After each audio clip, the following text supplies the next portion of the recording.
فقد ينعم الله سبحانه وتعالى على العبد بنعمة من المال أو الصحة أو ما شاكل ذلك من النعم الإلهية، ولكن بسبب اقتراف الذنوب الله سبحانه وتعالى يزيل هذه النعمة، لأن اقتراف الذنب خلاف الشكر الإلهي، خلاف الشكر، إذ مقتضى إعطاء النعمة هو أن الإنسان يشكر النعمة، والشكر العملي هو بالطاعة والعبادة، فتعتبر المعصية واقتراف الذنب خلاف الشكر العملي. ومن هنا ورد في الدعاء، دعاء كميل: اللهم اغفر لي الذنوب التي تغير النعم. وهناك بعض الذنوب ورد أنها تغير النعمة، كالبغي على الناس، الظلم بالعباد، تجاوز الحد، هذا ذنب يؤدي إلى زوال النعمة.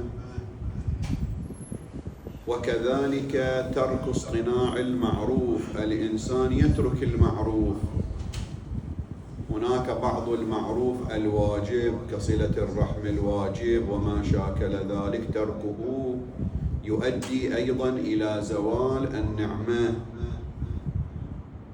ولهذا ذكرت الآية القرآنية بأن الله سبحانه وتعالى لم يكن يغير النعمة التي أعطاها إلى العبد إلا بسبب ما اقترفه.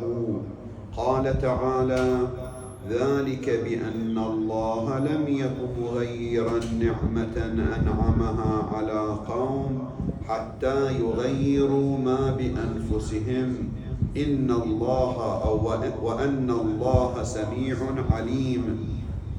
وورد في الآية: بسم الله الرحمن الرحيم ولو أن أهل القرى آمنوا واتقوا لفتحنا عليهم بركات من السماء والأرض ولكن كذبوا فأخذناهم بما كانوا يكسبون. إذن الذنب يقتضي زوال هذه النعمة، هذا ما أشار له القرآن. أما ما أشارت له الروايات فقد روي عن أمير المؤمنين عليه السلام: ما زالت نعمة، يعني ذهبت نعمة، ولا نضارة عيش، يعني الإنسان عنده سعة في العيش أحيانا، عنده رزق، إلا بذنوب اجترحوا إن الله ليس بظلام للعبيد ولو أنهم استقبلوا ذلك، يعني النعمة بالدعاء والإنابة لم تزل، يعني النعمة لا تزول أو لم تزل، يعني لم تزل يعني لا تزول النعمة. وورد عن الإمام الصادق عليه السلام: ما أنعم الله على عبد نعمة فسلبها إياه حتى يذنب ذنبا يستحق السلب. إذن المستفاد من هذه الآيات ومن هذه الروايات بأن هذه النعم إنما تزول بسبب اقتراف بعض الذنوب. هذا الأثر الآخر لارتكاب الذنب، هذا أثر بل تكويني يحصل في عالم الدنيا. أيضا ورد عندنا في النصوص أن من آثار الذنوب الحرمان من الرزق.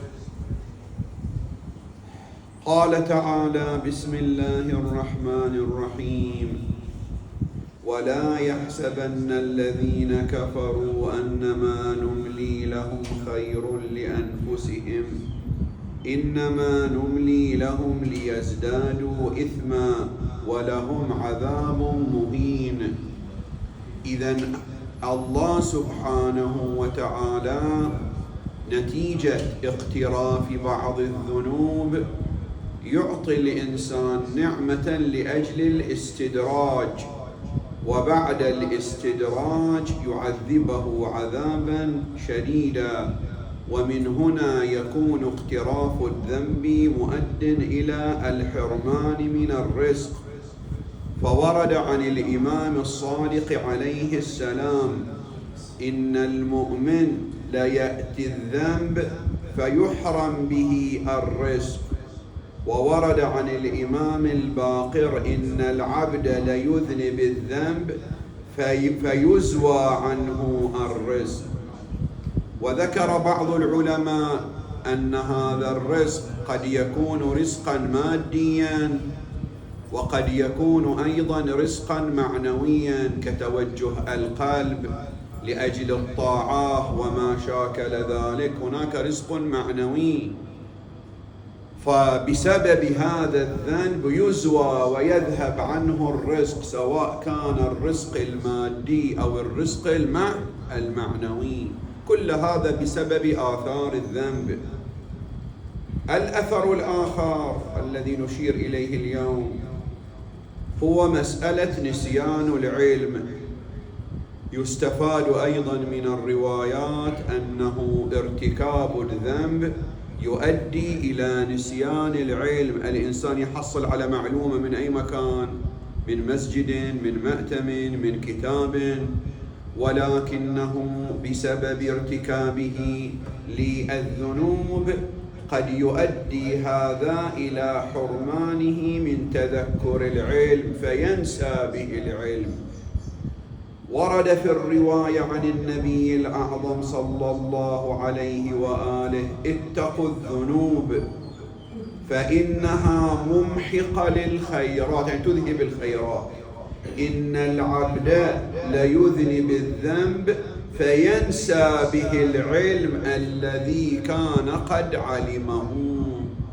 بعض الأشخاص يقول: نحن نقرأ كثيرا، نسمع محاضرات كثيرا، نجلس على المنبر كثيرا، تكون عندنا معلومات، ولكنه كلها تتبخر ولا نتذكر شيء. من الأسباب، هو عدة أسباب، بس من الأسباب لذلك هو الذنب. ولهذا ورد أيضا عن الإمام الصادق عليه السلام: ليس العلم بالتعلم، إنما هو نور يقع في قلب من يريد الله تعالى أن يهديه. وهذا النور لا يأتي في قلب فيه ظلمة وفيه معصية وفيه أشياء خلاف بل الواجبات الشرعية.